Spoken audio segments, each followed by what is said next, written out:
Greetings, capitalist pig dogs! We are the fan club of the great, respected, supreme leader Comrade Kim Jong-un, and with your support, we plan on spreading the glorious ideals of Juche socialism to Canada, so it can become just like the greatest country on the planet, North Korea.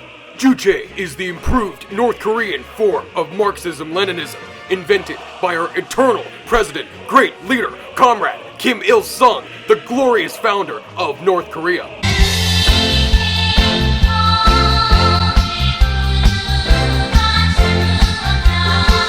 Juche translates to self-reliance, and that's what it's all about. It posits that the nation must be self-reliant to prosper and transform into a communist paradise under the guidance of godlike, infallible dictators like the glorious Kim dynasty, and through achieving total political, economic, and military independence. That's why North Korea isn't very open and hates disgusting imperialist powers like America. So, with us in charge, we'd close down Canada almost completely and only trade with other socialist countries like North Korea. Sounds like a pretty good idea, eh? The days of relying on America like a suckling infant will finally be over, and once we start focusing on building up our military as much as glorious North Korea does, we'll never again fear America's military power. We will then truly embody Juche and make Daddy Kim Il-sung very proud.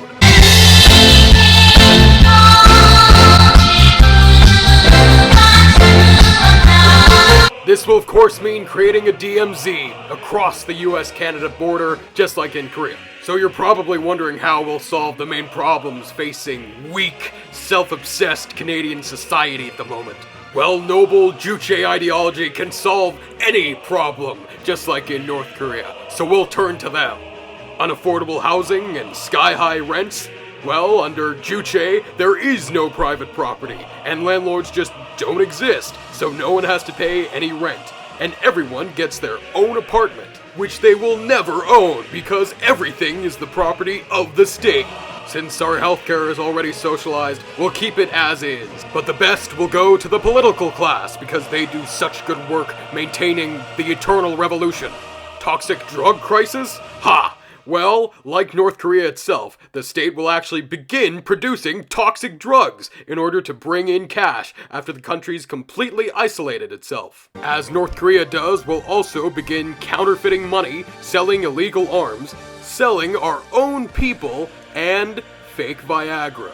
Climate destruction? Well, the climate is worth destroying if it comes at the expense of our growing industrial self-sufficiency, according to Juche ideals. However, since importing oil and getting electricity will be just a little bit harder without international trade, we'll also have to start relying on burning wood to run cars, which somehow works, and also using solar-powered buses and taxis, and also using wind turbines to power buildings, as in glorious North Korea.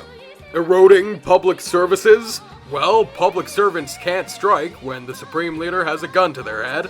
And new infrastructure will be built by political prisoners sent to labor camps, significantly reducing construction costs for such infrastructure. That'll help, right? Solving recessions. Well, the main problem to avoid will now be mass starvation, so now we won't have to worry about recessions as much. So, all in all, let us accomplish the revolutionary course of Juche under respected Supreme Leader Comrade Kim Jong-un! Thank you very much for listening.